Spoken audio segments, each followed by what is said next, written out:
Inihahandog ng lokal na pamahalaan ng Brooks Point sa ilalim ng tanggapan ng Punong Bayan at Municipal Information Office ang programa sa radyo tuwing Sabado, alas 11 hanggang alas 12 ng tanghali, ang impormasyon ng bayan para sa lahat. Hatid ng himpilang ito, ang impormasyon ng bayan para sa lahat.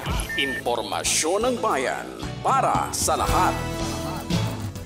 Magandang umaga bayan ng Brooks Point, lalawigan ng Palawan, mapagpalang araw po sa lahat ng ating mga taga-subaybay. Ngayon po ay araw ng Sabado, ika-26 sa buwan ng Agosto, taong 2023.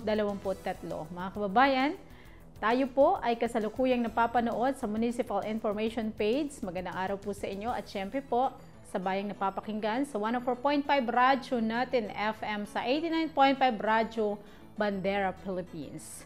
Ngayon po ay ika-17 episode na ng ating programang Impormasyon ng Bayan para sa lahat.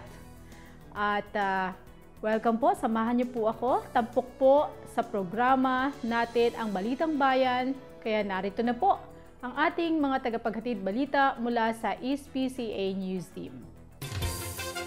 Mga balita sa loob ng bayan. Mga balitang dapat mong malaman. Balitang makatotohanan. Balita na ang direksyon ay pagunlad ng bayan. Balitang Bayan. Magandang araw po na Sabado. Ngayon po ay ika-26 na araw ng Agosto, taong 2023. Ako po si Juliana J.V. Gonzalez mula sa Southern Palawan Christian Academy Incorporated. Ako naman po si John Ezekiel S. Berhinio, maghahatid ng Balitang Bayan na aming nakalap sa loob at labas ng bayan ng Brooks Point ngayong linggo. Narito ang ulo ng mga balita na ihahayag sa atin ng SPCA News Team. Second Civil Service Exam in Brooks Point matagumpay na isinagawa. PNP Chief Turnover Ceremony sa Brooks Point PNP Station idinaos. MPOC and MADAC quarterly meeting isinagawa. ALS graduation sa BJMP sa Brooks Point Central School matagumpay idinaos.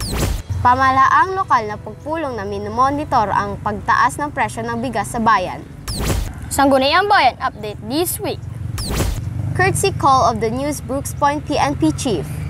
Palawan Halal Caravan Information Education Campaign. Basketball friendship game sa Barangay Ipilan at Mainit.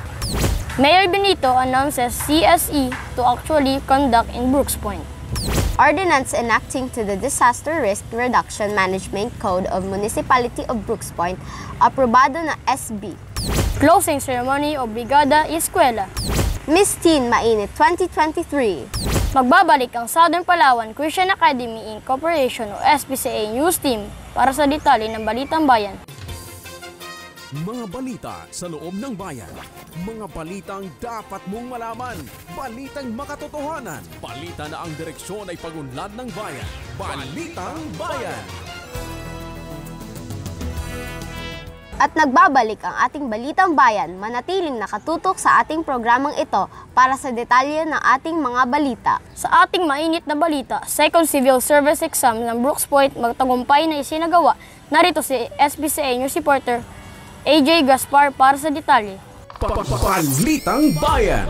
Maaga pa lamang ay nakapila na ang 933 test takers para sa professional at 304 para sa sub-professional pen and paper civil service examination na ginanap sa Brooks Point National High School at Brooks Point Central School mula sa bayan ng Brooks Point at mga karatig bayan noong araw ng Ilinggo, ika-20 na Agosto taong 2023.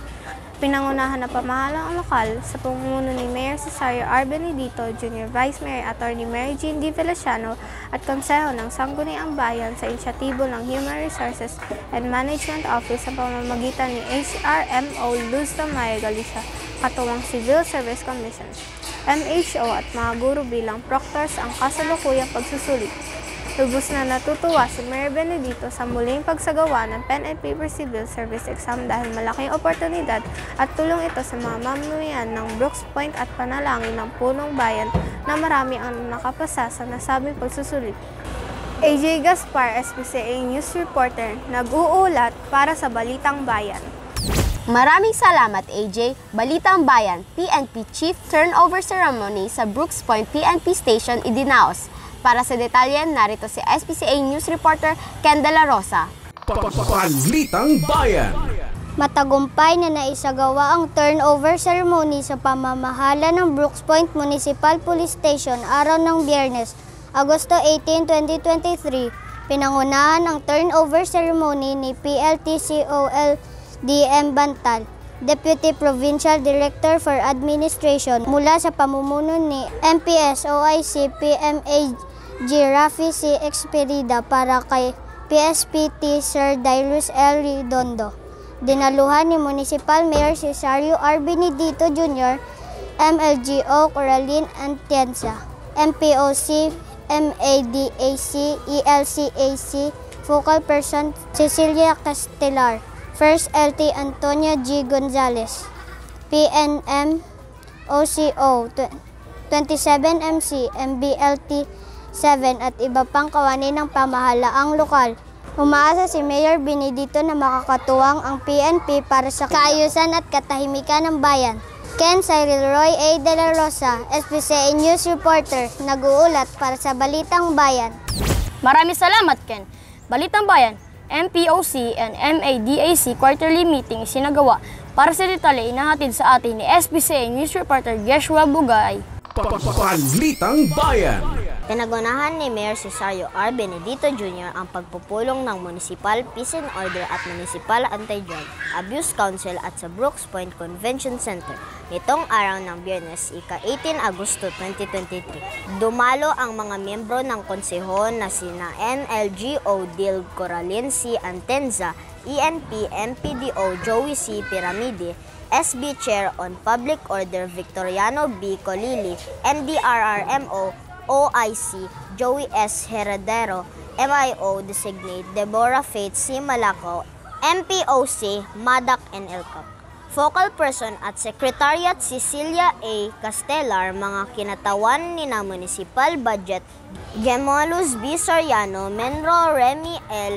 Mostiero, MSWDO Reynaldo G. Bacosa, RSWD Mio Raul A. Quijano, PSDS Paterno Marquez Jr. at sina Station Commander PCG CG ENS Al Salom A. Ismael, Municipal Fire Marshal Inspector Rico L. Pagmanoha, DENR Senro Leonard T. Kaluya, LTC John Paul S. Jasia, PNM CO MBLT 7, PSTCPT Sir Dyrus L. Redondo, Brooks Point, MPS, OIC at iba pang kawani ng lokal na pamahalaan, tinalakay ang sitwasyon ng kaayusan at katahimikan ng bayan. Nagpahayag at nagbigay ng update ang Philippine Marines, Philippine National Police, Philippine Coast Guard, Bureau of Jail Management and Penology, Bureau of Fire Protection, Department of Environment and Natural Resources at Department of Education ukol sa mga accomplishments ng bawat tanggapan at kasalukuyan sitwasyon hinggil sa usapin ng kapayapa. Samantala, inalatag ng bagong PNP Chief ang mga kasalukuyan kaso at progreso ng tanggapan. Ang Philippine Coast Guard ay patuloy ding rumoronda sa karagatan na sukupan ng bayan. Ang Philippine Marines ay patuloy ng tinitiyak ng walang presensya ang komunista o terorista sa bayan. Ayon naman sa BFP, dahil sa patuloy ng monitoring na mababa ang kaso ng sunog ang mga establishments at kailangan ng lamang itaas ang fire prevention campaign sa mga kabahayan, masaya ring ipinabahagi ng BJMP ang mga PDL na nagsipagtapos sa ALS program. Inuulat din ng MDRRMO ang progreso ng investigasyon ng Task Force IMMARI. Nakikiisa din ang Municipal Information Office sa pagpapanatili ng kaayusan at paghuhubog ng mga kabataan ng maging responsableng tagapanatili ng kapayapaan at pagpapahayag. Nagpasalamat naman ang mga kawani ng Department of Education sa tulong ng mga men, at women in uniform sa Brigada Eskwela at humingi ng police visibility at presence para sa kaayusan sa darating na pasukan. Nagpasalamat naman si Mayor Benedito sa mga miyembro, MADAC at MPOC sa patuloy ng nagpapanatiling maayos, tahimik at payapa ang mga bayan ng Brooks Point. I am Joshua Army, Hospital, SPCA News Reporter, nag-uulat para sa Balitang Bayan. Salamat sa iyo, Joshua. Balitang pang-edukasyon, ALS graduation sa BJMP at Brooks Point Central School matagumpay na iginanap. Para sa detalye, narito si SPCA News Reporter Nizert May Bangona at Angelo Osia. Balitang Bayan.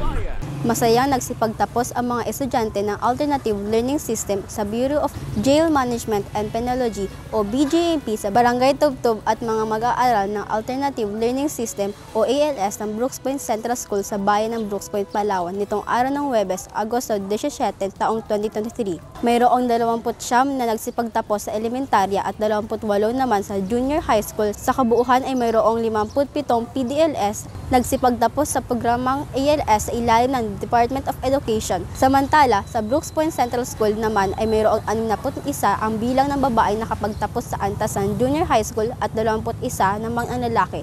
Samantala, 9 na mga lalaki naman at 21 babae ang nagtapos sa antas ng elementarya. Nagkamit naman ng karangalan bilang Best in Portfolio, Reading, Writing at Best in Interviews sa antas ng elementarya sina Romulio A. Gales Jr. at Reselyn L. Bales. Sa junior high school naman ay sina Jocelyn Dinis Nisan, Roy Oliver J. Mercader, Mary Queen L. Vicente, Stephanie C. Delgado, Nali A. Arsola, Jonelyn R. Bados, Rowena D. Besa, Judith E. Boholis, Rosalind V. Danico, Abigail O. Ducao, Ria T. Marudji, Aima M. Nalin, Aileen O. Poras, Edgardo S. Revillo Jr., Ronica O. Saniman at Trina P. Sumali. Nizert May B. Bangona, SPCA News Reporter, nag-uulat para sa Balitang Bayan. Samantala, ang tema ng pagtatapos ngayong taon ay graduate ng K-12, hinubog na matatag ng edukasyon at binigyang parangal ang mga mag-aaral na nagpakita ng kahusayan sa kanilang pag-aaral. Dumalaw sa nasabing programa sina Mayor Cesario R. Benedito Jr., ALS Coordinator, Teacher Rodrigo Go at Joel Cabahog, JCANS Ariel O. Pagulayan, mga wardens at mga magulang. Masayang binati ni Mayor Benedito ang mga nagsipagtapos at siya ay natutuwa na makitang nagpapatuloy ang mga mamayan ng Brooks Point sa kanilang pangarap na makatapos ng pag-aaral kahit na ano pa ang sitwasyon ng buhay at edad. Dahil malagang sangkap umano ang edukasyon para sa magandang bukas, dagdag pa ni Mayor Benedito na handang tumulong ang lokal ng pamahalaan sa pamamagitan ng scholarship program upang makapagpatuloy sila sa pag-aaral. Taos puso ring binati ng Punong Bayan ang mga PDL na nagsipagtapos at kaniyaring hinikayat na samantalahin ang mga ganitong programa ng gobyerno at manatiling positibo sa buhay. Gumawa ng mabubuting bagay sa loob ng kanilang buhay kanlungan hanggang sila ay makalaya at laging manalig at magtiwala sa Diyos. Lubos ding nagpapasalamat ang pamunuan ng BJMP ng mga magulang sa mga tagapagturo ng ALS sa pagbibigay ng oportunidad sa PDL at iba pang mga pag-aaral. Sa kanilang pagtitiyaga ng pagtuturo, umaasa naman ang pamunuan ng BJMP na magpatuloy ang ganitong programa ng pamahalaan. Angelo Emmanuel H. Osia, SBCA News Reporter, nag-uulat para sa Balitang Bayan. Salamat Nizert May at Angelo. Balitang bantay, presyo ng bilihin. Pamahalaang lokal nagpulong at minomonitor ang pagtaas ng presyo ng bigas sa bayan sa ulat ni SBCA News Reporter Clark Barcalos. Balitang Bayan. Agad na kumilos ang lokal na pamahalaan sa pangunguna ni Mayor Cesario R. Benedito Jr. upang pag-aralan at masolusyonan ang biglang pagtaas ng presyo ng bigas sa pamilyang bayan ng Brooks Point. Noong Miyerkules, Agosto, ika-16 taong kasalukuyan, inulong ni Mayor Benedito ang mga kinatawan ng pamahalaang lokal na may kinalaman sa komersyo at ekonomiya ng bayan tulad ng Municipal Economic Enterprise and Development Office sa pangunguna ni MIDO Head Office Bernard Cuejeno, Municipal Agriculture Office na kinatawan ni Ginoong Romeo Cajiles bilang kinatawan ni Maureen Bako sa kasama ni Rosie P. Bardinas, NFA Warehouse Supervisor.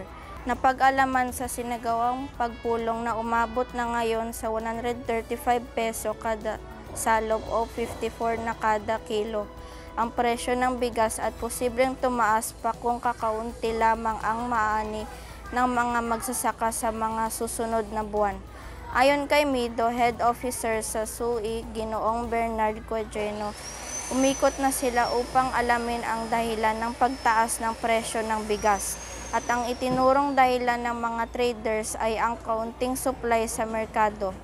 Bilang paghahanda ay muling ipinulong ni Mayor Benedito ang mga kinatawan ng LGU, mga traders at rice millers kasama ang president ng mga farmers association noong araw ng Martes, 22 ng Agosto pagkatapos na mapagpasagawa ng price monitoring sa pamilihang bayan ng ang tanggapan ng Mido sa araw ng Lunes, Agosto 21 taong 2023. Ako po si Clark Luis Ibar Carlos, SPCA News Reporter, nag-uulat para sa Balitang Bayan. Salamat Clark! Balitang Bayan, Sangguniang Bayan Update this week, na ihahatid sa atin ni SPCA News Reporter Carl Santa Ana. Balitang Bayan! Sinuportahan ng lahat ng miyembro ng Sangguniang Bayan na regular na sesyon, Agosto 22, ang resolusyong nagbibigay pahintulot kay Mayor Cesario R. Benedito Jr. na lumagda at kumatawan sa ngalan ng lokal na pamahalaan sa kasunduan sa pagitan ng Brooks Point Municipal Police Station na kinatawan ni Municipal Chief of Police PCPT Darius L. Redondo. Ito ay naglalayong mas mapaigting ang pagpatupad ng mga alituntunin para sa seguridad at kapayapaan ng mga mamamayan ng bayan. Kaugnayan nito ay bumisita rin ang bagong naitalagang Chief of Police PCPT Darius L. Redondo sa sesyon upang magkorsikol at ipaalam na sisikapin umano ng kanyang pamunuan na mapaglingkuran ng mahusay at mapanatili ang kapayapaan sa bayan. Carl Santa Ana, SPCA News Reporter, nag-uulat para sa Balitang Bayan. Maraming salamat, Carl. SPCA Balitang Bayan, courtesy call of the new Brooks Point PNP Chief na inahatid sa atin ni SPCA News Reporter Daniel Dave Malakaw. Balitang Bayan! Personal na bumisita ang bagong talagang Chief of Police sa bayan ng Brooks Point na si PCPT Darius L. Redondo kay Mayor Cesario R. Benedito Jr. kasama si Municipal Administrator Edgar Lacandaso araw ng Martes, Agosto 22, 2023 sa tanggapan ng Punong Bayan. Sa naging maikling pagpupulong, tinalakay ang iba't ibang mga hakbang na kaugnay sa seguridad, kapayapaan at kaayusan ng bayan ng Brooks Point. Matapos dito ay tumungo din ang bagong PNP Chief sa Sangguniang Bayan session upang mag-courtesy call at ipaalam na sisikapin umano ng kanyang pamunuan na mapaglingkuran ng mahusay, malinis, maayos at naaayon sa saligang batas ang bayan ng Brooks Point. Kaugnay dito, sinuportahan ng lahat ng miyembro ng Sangguniang Bayan sa regular na sesyon. Ang resolusyon nagbibigay pahintulot kay Mayor Cesario R. Benedito Jr. na lumagda at kumatawan sa ngalan ng lokal ng pamahalaan sa kasunduan sa pagitan ng Brooks Point Municipal Police Station na kinatawan ni Municipal Chief of Police PCPT Darius L. Redondo. Ito ay naglalayong mas mapaigting ang pagtutupad ng batas at ang alituntunin para sa kaayusan, seguridad at kapayapaan ng mga mamamayan tungo sa maunlad na bayan. Daniel Dave Malakaw, SPCA News Reporter, nag-uulat para sa Balitang Bayan. Maraming salamat sa iyo, SPCA News Reporter Daniel. Narito naman ang susunod na Balitang Bayan. Palawan Halal Caravan Information Education Campaign sa ulat ni SPCA News Reporter Mary Cruz.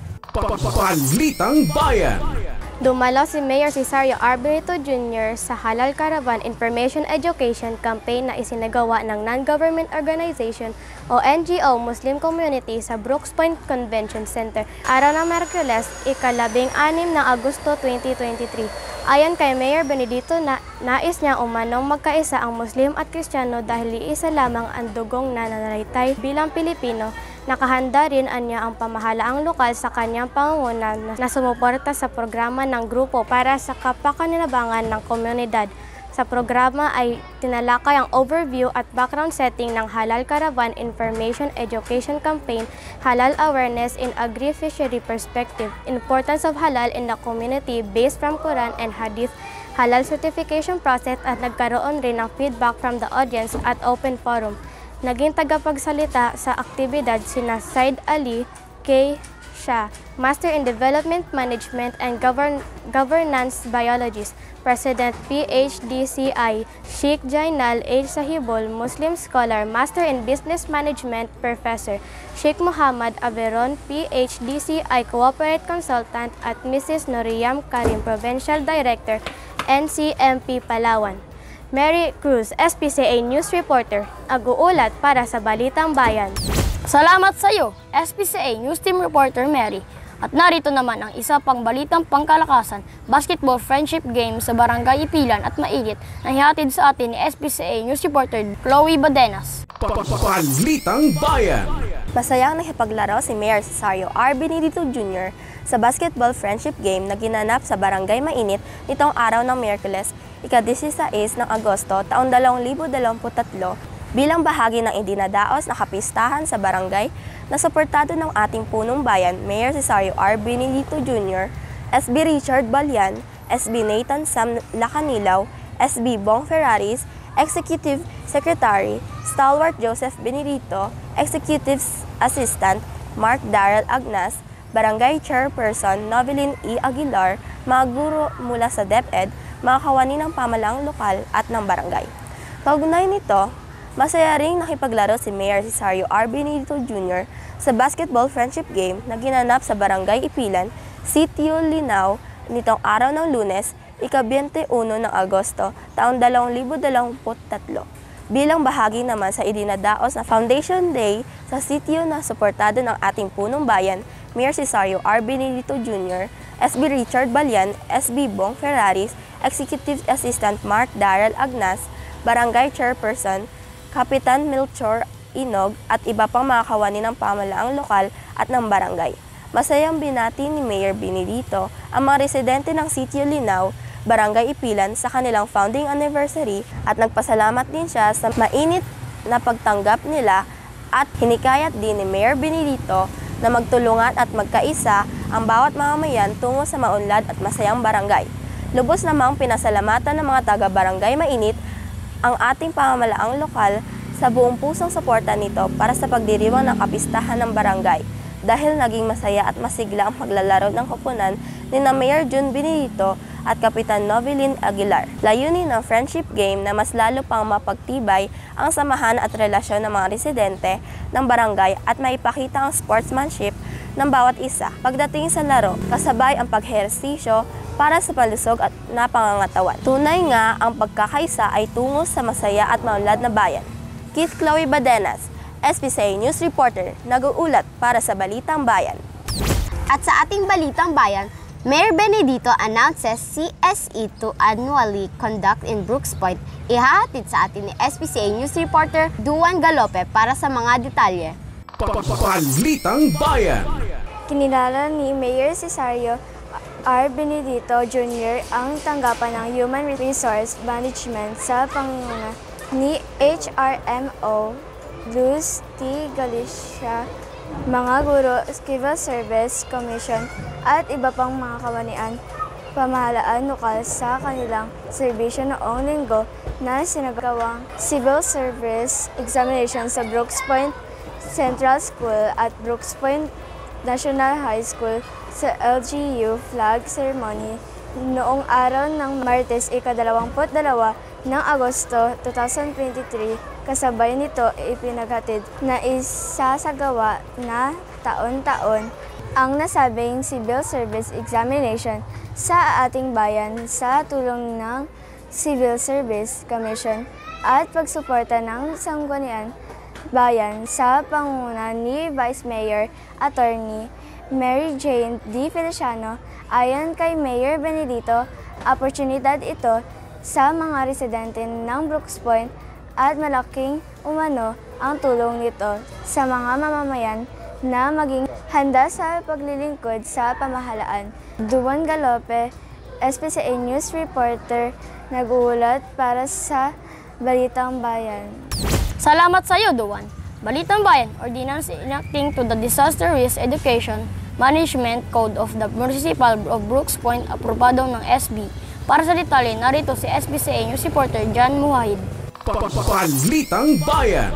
Inaprobahan naman ng Sangguniang Bayan sa ikalawat at huling pagbasa sa regularisasyong nitong araw ng Martes 22 ng Agosto ang Ordinance enacting sa Disaster Risk Reduction Management Code of the Municipality of Brooks Point na ipinasa ni SB Ezekiel E. Rodriguez, Chairman, Committee on Infrastructure and Communication. Ito ay naglalayong bigyan ng pantay na benepisyo ng regular at contractual na empleyado ng MDRRMO na nagsasabi sa panahon ng sakuna o sumasailalim sa disaster risk management ng territorial destruction ng bayan ng Brooks Point. Nakasaad rin sa ordinansya na dapat bigyan umano ng libreng training ang mga rescuer upang mas mahasa pa ang kanilang kapasidad sa kanilang tungkulin. Ayon kay Konsehal Rodriguez, bagamat magkaiba ang antas at posisyon ng mga nagtatrabaho sa MDRRMO, ay pareho naman umano nilang sinusuong ang mapanganib na sitwasyon, kaya marapat lamang anya mabigyan sila ng pantay na benepisyo. Mujahid, SBCA News reporter, nag-uulat para sa Balitang Bayan. Maraming salamat, John. Balitang Bayan, closing ceremony of Brigada Eskwela. Para sa detalye, naihatid sa atin ni SBCA News reporter Alex Brent Bauzon. Balitang Bayan. Dumalo si Mayor Cesario R. Benedito Jr. kasama sina Executive Secretary Stalwart Joseph Benedito, kawani ng BFP at mga guro sa closing ceremony ng Brigada Eskwela ng Rafael R. Estiandan Memorial Elementary School noong araw ng Sabado, Agosto 19, taong 2023 sa Barangay Pangubilyan, Brooks Point. Nagpapasalamat naman ang prinsipal ng naturang paaralan na si Ginang Wene Lorzano sa mga suporta ng pamahalaang lokal at iba pang tanggapan ng patuloy ba sumusuporta sa paaralan sa isinagawang Brigada Eskwela upang ihanda ang mga silid-aralan para sa pagbubukas ng klase. Alex Brent Bauzon, SBCA News reporter, nag-uulat para sa Balitang Bayan. Salamat sa iyo, Alex. Balitang Bayan, Miss Teen Mainit 2023. Para sa detalye, narito si SBCA News reporter Jasper D. Alcosaba. Balitang Bayan. Matagumpay na naidaos ang search for Miss Teen sa Barangay Mainit ng ika-15 ng Agosto taong kasalukuyan sa pamumuno ni Barangay Captain Novelin Aguilar at Consejo, kasama ang mga Board of Judges kaugnay sa pagdiriwang ng Barangay Fiesta. Ayon kay Kapitan Aguilar, masaya na muling nagkaroon ng ganitong programa sa Barangay Mainit at nagpapasalamat si Cap Aguilar sa kooperasyon ng buong barangay at suporta ng pamahalaang lokal sa pamumuno ni Mayor Cesario R. Benedito Jr. kasama si Vice Mayor Attorney Mary Jean D. Feliciano at miyembro ng Sangguniang Bayan. Ang mga nagkamit ng awards ay sina Miss Teen Mainit 2023, Azumi Rubio. First runner-up, Princess Alexia S. Gilao. Second runner-up, Ana Karina Mendok. Third runner-up, Pamela M. Asandi. Fourth runner-up, Marimar D. Carino. Fifth runner-up, Biarian B. Tanyo. Jasper D. Alcosaba, SBCA News reporter, nag-uulat para sa Balitang Bayan. Maraming salamat sa iyo, SBCA News reporter Jasper. At yan ang kabuuan ng ating Balitang Bayan na siksik sa impormasyon, sulit sa kaalaman at sakto para sa bayan. Balitang Bayan. Manatiling nakatutok sa ating panonood ng ating programa, Impormasyon ng Bayan para sa lahat. Susunod na ang Talakayang Bayan. Ako po si John Ezekiel S. Virginio. At ako naman po si Juliana J.V. Gonzalez. Kami po ang Southern Palawan Christian Academy Incorporated o SBCA News Team para sa Balitang Bayan. Mapagpalang araw sa lahat, bayan ng Brooks Point. Mga balita sa loob ng bayan. Mga balitang dapat mong malaman. Balitang makatotohanan. Balita na ang direksyon ay pagunlad ng bayan. Balitang Bayan. Maraming salamat SBCA News Team para sa inyong Balitang Bayan. Susunod na po ang Talakayang Bayan. Talakayang Bayan. Masusing pag-uusapan ang mga programa at proyekto ng bayan. Talakayang Bayan.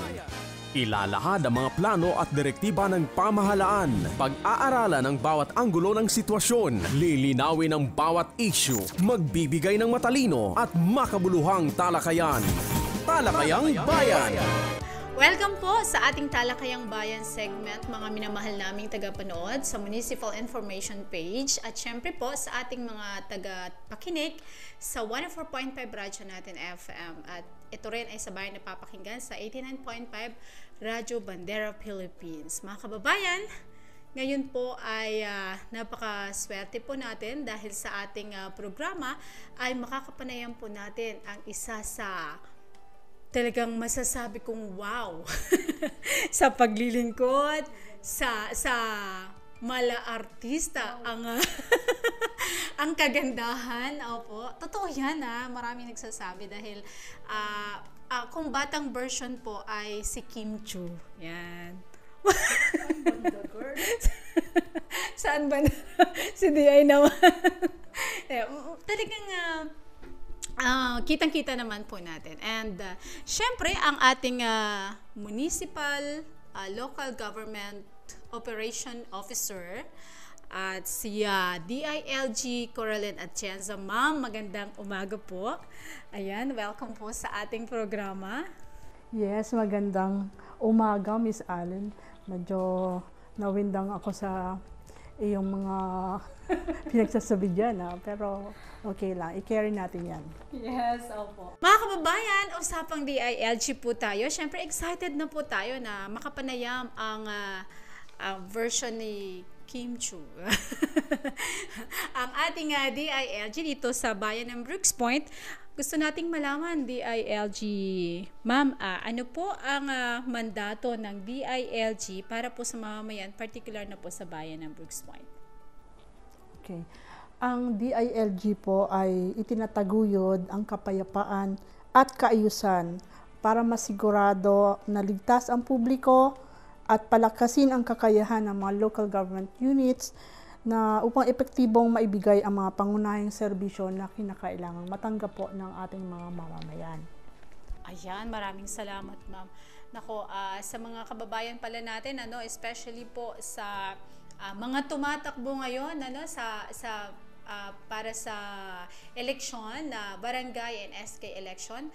Importante po na makinig po tayo ngayon dahil ang makakapanayam natin or ang ating kinakapanayam sa oras na ito ay talagang malaki ang marami tayong matututunan regarding po sa pamamahala. Maging sa local government and syempre sa hanay sa barangay. And DI, sa ngayon naman po, ano po ba ang mga programa at proyekto ng pamahalaan na tinututukan po ng inyong tanggapan? Napakarami po natin trabaho at marami pong proyekto at programa na ginagawa si DILG. But for now, dahil yun ang tinatanong mo, mag-discuss lang ako ng ilan. So unahin po natin yung ginagawa natin ngayong mga araw na ito. Yung barangay development planning po na ginagawa natin para sa mga barangay. So sa 18 barangays po natin, nakaikot na tayo ng 5. So ano po ba yung barangay development planning? Ito po yung pagbuo ng 3 taong plano ng barangay na kung saan nakasaad dito lahat ng kanilang pangarap, plano, mga aktibidades para masolusyonan lahat po ng pangangailangan ng ating mga mamamayan. So, magtatanong kayo, bakit parang mali yung panahon? Kasi diba, usually, sana doon sa pagpapasok na lang, kahit po kami yun din ang inano namin, dapat sana pagpasok na lang ng susunod na set of officials. Pero may mandato po na ibinaba ang ating departamento, kasama po ang DSWD at LGA. At sinasabi nga po na dapat, dahil meron po mga proyekto at pondo na ibababa ang ating national agencies katulad po ng Kalahi, dapat po na yung mga projects ay nakapaloob sa kanilang BDP. Kaya po ganito. So, ang sabi rin po, dapat bago mag-October 15 ay matapos at maipasa natin lahat ng BDP ng ating mga barangays. Second po, yung SGLGB or yung Seal of Good Local Governance for Barangay. So, aware naman po tayo kung ano yung SGLG, di ba? Ito yung sa munisipyo po, Seal of Good Local Governance. Tinitignan po yung mga kakayahan ng isang munisipyo doon sa pagdi-deliver po ng mga services. Ito po ay Republic Act na rin ngayon. So, may version po ngayon ang SGLG para naman po sa barangay na kung saan tinatasa yung kakayahan nga po ng ating mga barangay officials at kung ano ang meron sila or meron ba sila mga innovations para mas mapaganda ang kanilang paglilingkod. So, nasa data gathering na tayo, natignan na rin natin. Initially, meron po akong nakitang mga 7 hanggang 8 barangays na possible na makakuha ng award kung yun po ay papasa sa provincial hanggang sa regional level. So, yun po, medyo maganda-gandang balita. Meron lang pa tayong pinapaayos kasi meron pong pinasunod na indicator. So, yun po. And then, sa pangatlo naman po, yung barangay and SK inventory and turnover. So, alam naman natin, nabanggit mo kanina na palapit na po, ilang tumbling na lang ay eleksyon na. So, magkakaroon po tayo ng barangay and Sangguniang Kabataan inventory and turnover.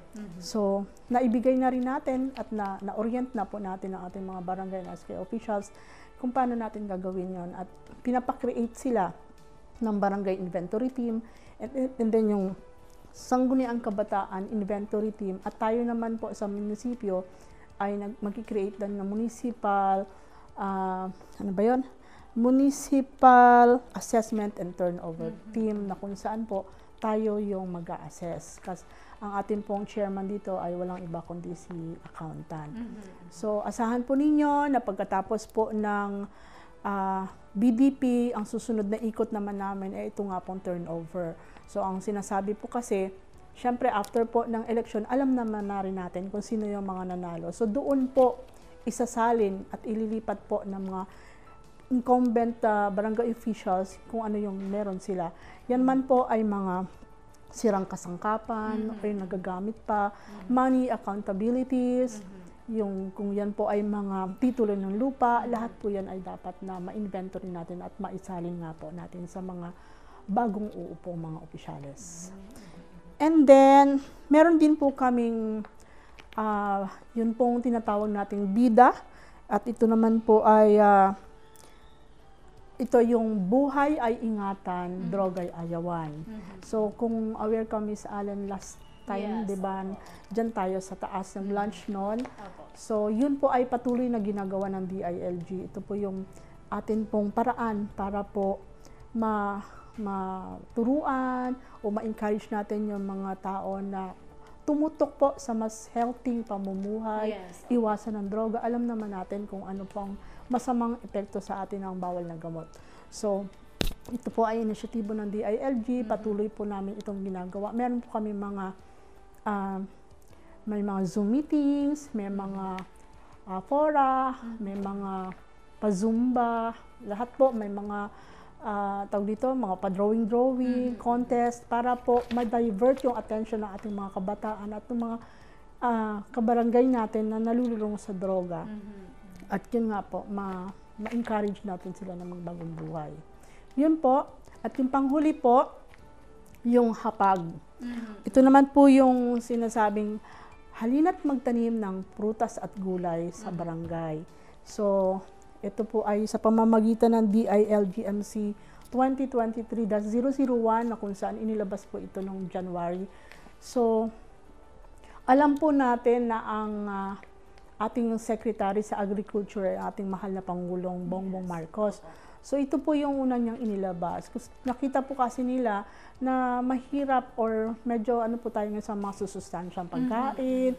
So, where ang dami naman po nating bakanting lote, 'di ba, sa mga tabi-tabi natin. So, inunahan po muna i-encourage ang barangay na magtanim para po merong talagang makukuhang masusustansyang pagkain. So, as of now po, nagagawa naman 'yun ng mga barangay natin. Naikot ko na rin sila and meron na namang syempre the usual na monitoring si DILG. Pero ako po ay masayang nagbabalita sa inyo na ang ating pong mga barangay officials ay talagang compliant po sa lahat po ng mga gawain natin.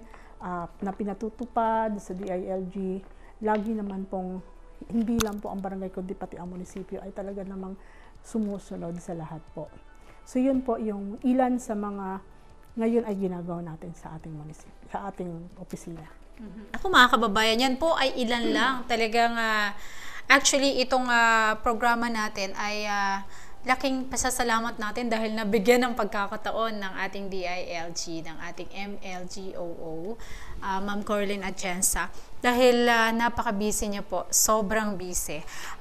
Aside from that, meron po ba tayong mga proyekto na parang napakahirap isakatuparan or makonsider natin na ito ay napaka-challenging po sa part ninyo? Sa akin, the most siguro yung SGLG. Kasi ilan lang po sa bayan sa lalawigan ng Palawan ang nakakasungkit ng SGLG. Kasama natin dyan ang Nara, ang Brooks Point, yung Espanyola, yung bayan na kasunod natin, ay once lang silang nakapag SGLG nung panahon na nandun pa rin tayo as MLGO nila. So, ngayon po, yun nga sabi ko kanina, di ba, parang 3 beses na sunod-sunod at may special distinction tayong nakuha doon dahil doon po sa 7, yung una kasi, yung ating criteria doon, indicators doon, ay 7 lang. So, yung 7 yun, ang sabi, 3 mandatory at 1 essential, okay na, pasok na. So, for the past 3 years, in 2014 hanggang 2017, yun po ay lahat na ipasa ng Brooks Point, lahat ng indicators. Tapos, nabago po yun, naging Republic Act na yun. So, ngayon po, all-in na. Ginawa na 10 yung indicators at lahat yun dapat ipasa mo. Yes, opo. So, sa atin po, medyo nahirapan tayo yung after ng 2017, hindi tayo nakapasok. Pero last year, nakuha po natin ito, 2022. Nakuha ulit natin si SGLG. Ngayon po, yung 2023, yun ang tinitignan natin kasi syempre nag-expect tayo na may bago na naman po. Pahirap ng pahirap. So, at ang indicators po nito yung last year. Kasi yung 2022, ang tinignan natin doon ay yung 2021 performance. For this year, ang titignan naman ay yung 2022. So, medyo nakita po at nung na-assess talagang mahirap. Parang out of the 10 indicators, baka meron tayong malalaglag na 1 o 2. So, sinabi ko na rin agad kay Mayor na parang mahirap. Unang-una kasi, nasa transition period tayo last year, di ba? Change of administration, madami pong nangyari. So, hopefully this year, or next year, na maayos na natin lahat, baka i-try natin masungkit ulit yung napaka-prestihosong SGLG Award. So, yun po talaga ang challenging. Ako as MLGO, nung una pong Nara pa lang ang nakakakuha niyan at Brooks Point na hindi pa ako MLGO, nangarap din ako. Sana makapunta rin ako sa Manila Hotel kasama ang mayor para makatanggap ng award. So after noon, a year after, nagawa ng Espanyola. And then andito na ako sa Brooks Point, di nawala na siya, 'di ba? Usap kami ni Mayor Feliciano, that time mayor pa siya, sabi niya, DI, tulungan mo ako na makuha ulit natin ang SGLG. So talagang I tried my best. Talagang hindi ako masira kay Mayor Feliciano. So yun, nakuha natin nung nakaraan. Sabi ko, okay na. Pero siyempre hindi naman matatapos doon ang pangarap natin. Lagi pa din andon yung eagerness natin at na makatulong para magtuloy-tuloy yung swerte ng Brooks Point. Yan po ang isa sa talagang challenge. Yes po. Naku, malaki po ang papel ng isang DILG or MLGOO sa ating bayan. Kung paano po natin nasusungkit yung mga karangalang ito. Talagang malaki po ang partisipasyon ng isang DILG, lalo na po ni Ma'am Corlyn. And syempre Ma'am, sa pamamagitan nito, papaano nyo po, sa tingin nyo po, papaano natin mai-involve ang ating mga kababayan na ma-achieve natin yung ating goal? Or katulad yan, ma-maintain natin. Sa tingin nyo po, papaano natin mahikayat din yung ating mga kababayan dito sa bayan ng Brooks Point na makatulong sila? para ma-achieve itong goal na ito? So una siguro dapat sumusunod sa batas. Ano naman yun, talagang basic yun. Yes. Tulungan nyo kami na yung simple pong pagtawid sa tamang tawiran, di ba? Pagtapon ng basura sa tamang tapunan. Opo. Yung paghihiwalay ng mga nabubulok, di nabubulok. Disiplina. Yun po. Yun ang una. Yun ang kailangan po namin sa ating mga mamamayan. Yes. Innate kasi yun. Hindi lang naman yun sa paggugobyerno. Opo. Mismong sa tahanan natin, kailangan po natin, dapat na di ba? ipapractice. Yes, may mga rules tayo sa bahay, sa mga anak na, ganitong oras, bawal ang TV. Same din po yun. Nasa labas lang tayo. So, dapat po natin ma-encourage sila na sumunod sa mga maliliit o malalaking batas, dapat po sumunod sila. Pangalawa, makilahok po ang mga mamayan sa mga programa na ginagawa po ng ating ng ating gobyerno, 'di ba? Like ito po sa BDP na ginagawa namin, nag-iinganyo kami na lahat po ng sectors kasama mga magsasaka, mga guro, mga senior citizens, lahat po 'yan ma-involve sila sa pagpaplano para na sa ganun po, yun pong mga hinaing nila, yung mga gusto nilang mangyari ng mga ordinaryong mamamayan marinig ng ating mga nasa gobyerno, mabigyan ng priority. Kasi yun po yung encourage natin ngayon, participatory governance, di ba? Na dapat po from the bottom makuha natin ano yung dapat na maibigay sa kanila. Hindi na uso yung si national government na lang magbababa. Yes, na hindi naman yun ang pangangailangan natin dito sa baba, di ba? So yun po. So makilahok sila sa lahat po ng mga na gawain natin sa gobyerno. Pangatlo po, magbantay at magmasid. Yes. Siyempre, katulong, lahat po, siyempre meron niyang pera, may pondo na binababa, may nasasayang o mayroon pong ginagasta ang gobyerno. So, yung mga ordinaryong mamamayan natin, ang natin sa inyo, tulungan niyo po kami na magmasid, magbantay. Tama ba yung proyekto? Kasi may mga billboards naman. Ba, nagagawa ng tulay dyan. Yes. May mga billboards po, ilang milyon, kailangan dapat matapos, kailan sinimulan, kailan dapat matapos. Ngayon, simple lang naman siguro, grade 1, nakakapagbasa. Yes. Ay, bakit nakalagay dito? Dapat tapos siya ng August. December na hindi pa tapos. So, yun po yung mga pwede nating masabi. During the assembly days, di ba, may mga barangay assembly days, pwede po tayong magtanong, pwede tayong questionin natin sila or manggising po tayo ng mga nakaupo. Parang masyado na po matagal. Bakit parang sobra yung gastos dito? Parang ang pondo ninyo 10 milyon pero ito lang ang nakikita namin. So yun po yung isa pang hinihingi natin. At panghuli po, syempre mag-eleksyon na. Ang atin pong is pumili po kayo ng mga leader na talagang maasahan. Matitino, mahusay at maaasahan. Yes. Yan po. Naku mga kababayan, napakaganda ng ating talakayan ngayong umaga. At syempre, magandang paalala din yun, yung sinabi ng ating MLGOO, Ma'am Coraline, na sa pagboto po, kailangan pumili tayo ng tama. Especially sa ngayon, napapanahon po yan dahil malapit na po, nalalapit na ang eleksyon.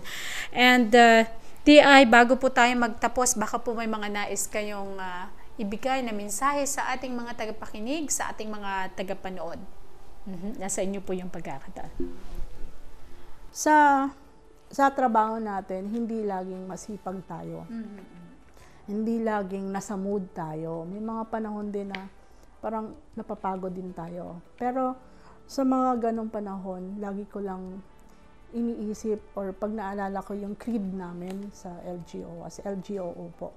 May creed kasi kami. So yung last part doon, yung sinasabi niya, and I shall seek no better reward than to see the happiness of my people and the progress of my country. Babalik na ako sa wisyo ko. Parang kahit gaano kapagod, pag nakikita mo na nakakatulong ka sa progress at masaya yung mga taong pinaglilingkuran mo. At the end of the day, tapos na lahat ng pagod mo. Totoo po yan. Di ba po? Isa pa rin po nga, hindi ko rin malilimutang words from our former DILG Secretary yung pumanaw na si Secretary Robredo, yung sinasabi niya na sa atin daw pong paglilingkod, hindi sapat na tayo ay matino lang. Hindi rin sapat na mahusay lang. Ang dapat daw po ay matino na mahusay pa. Wow.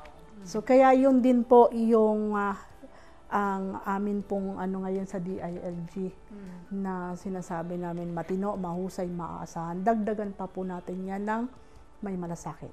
Yes. Okay. So lahat po ng ginagawa natin, pag doon tayo naka-anchor, yun lang naisip natin, maganda po ang direksyon natin. So sa atin po mga kababayan, we hope na instill lang natin yung tama pong values sa buhay. 'Di ba? Simula sa atin hanggang sa mga anak natin. Yes. And nothing can go wrong po. Yan. Ako, maraming salamat po, Mama Coraline, syempre sa availability niyo po para po sa programang ito. And syempre mga kababayan, sa oras na ito, tayo po ay natapos na sa makabuluhang pakikipagpanayam sa ating panauhin sa hapong ito. Ma'am, thank you. Maraming salamat. Ihabol na lang po namin yung pasasalamat.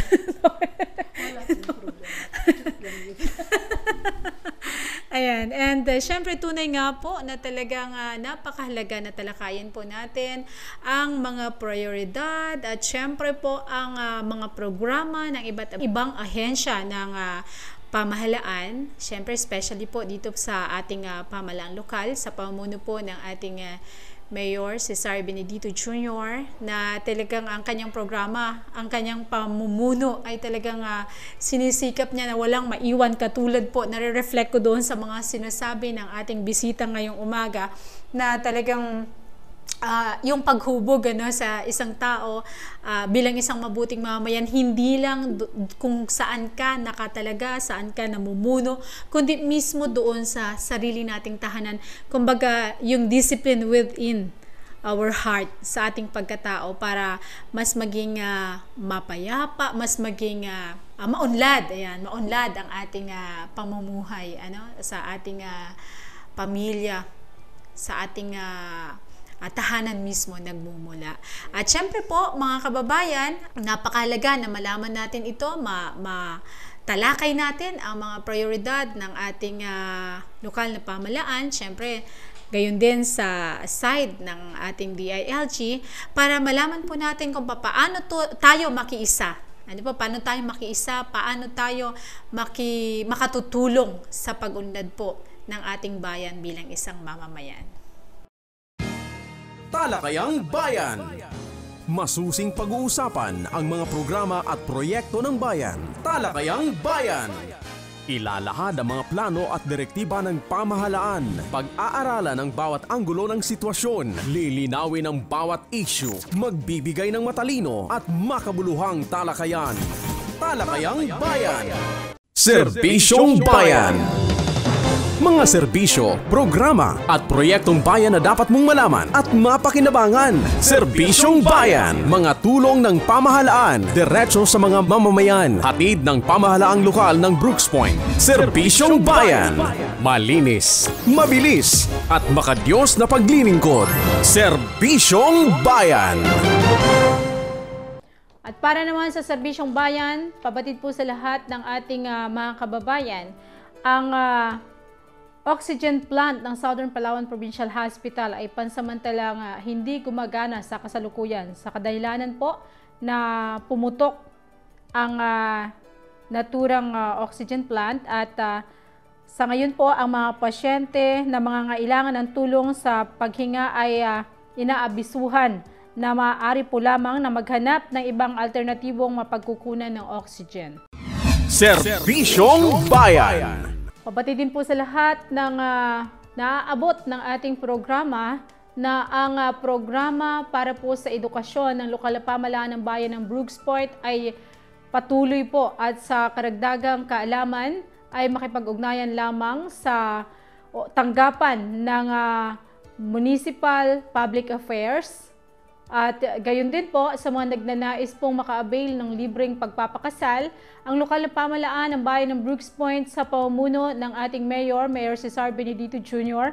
ay patuloy po ang pagsasagawa ng programang ito, at sa mga nagnanais pong magpatala ay mangyaring pumunta lamang po sa tanggapan ng Municipal Registrar. Serbisyong Bayan. Mga serbisyo, programa at proyektong bayan na dapat mong malaman at mapakinabangan. Serbisyong Bayan. Mga tulong ng pamahalaan, diretso sa mga mamamayan. Hatid ng pamahalaang lokal ng Brooks Point. Serbisyong Bayan. Malinis, mabilis at makadiyos na paglilingkod. Serbisyong Bayan. At ito naman po muli ang isang oras na balitaan, talakayan at serbisyong bayan. Hatid po ng lokal na pamahalaan ng bayan ng Brooks Point sa pamumuno ng ating Municipal Mayor Cesar Benedito Jr. Gayon din ni Vice Mayor Attorney Mary Jean de Los Angeles Feliciano.